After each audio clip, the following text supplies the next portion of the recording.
యుద్ధాన్ని ఆపడం అన్నటువంటిది ఇక అసాధ్యం అనుకుంటా. రష్యా, ఉక్రెయిన్ యుద్ధాన్ని ఆపడానికి 28 పాయింట్ల ఫార్ములాని ట్రంప్ తీసుకొస్తే, ఆ ఫార్ములాకి రష్యా ఓకే అన్నది.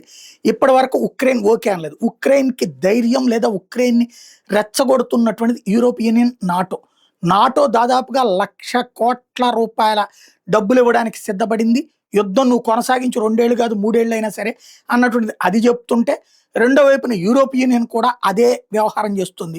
యూరోపియన్ యూనియన్‌లో నుంచి బ్రెగ్జిట్ అయి బయటకొచ్చి యూరప్ వెంటే తోకలా తిరుగుతున్నటువంటి బ్రిటన్ తాజాగా $100 బిలియన్ ఏదైతే రష్యా నుండి తాము స్వాధీనం చేసుకున్న ఆస్తుల్ని అమ్మేసి నీకు డబ్బులిస్తాం, నువ్వు వెళ్ళి యుద్ధం చెయ్యి అని చెప్తుంది. తద్వారా వీళ్ళ దేశాలు ఇప్పుడు ఉక్రెయిన్ యుద్ధాన్ని వీళ్ళందరూ ఎందుకు రెచ్చగొడుతున్నారంటే, ఫ్రాన్స్‌లో ప్రభుత్వం మీద తీవ్ర వ్యతిరేకత ఉంది. అట్లాగే బ్రిటన్‌లో ప్రభుత్వం మీద తీవ్ర వ్యతిరేకత ఉంది. కెనడాలో ప్రభుత్వం మీద తీవ్ర వ్యతిరేకత ఉంది. ఇలాగ ఏ ప్రభుత్వాల మీద అయితే ప్రజలకి విరక్తి ఉందో, వాళ్ళు ఆ పాలకులు తాము అంతర్జాతీయ నాయకులం, దేశ స్థాయి నాయకులం కాదని చెప్పుకునేందుకు యుద్ధ వాతావరణాన్ని రెచ్చగొడుతున్నారన్నది ఇక్కడ స్పష్టంగా కనబడుతోంది.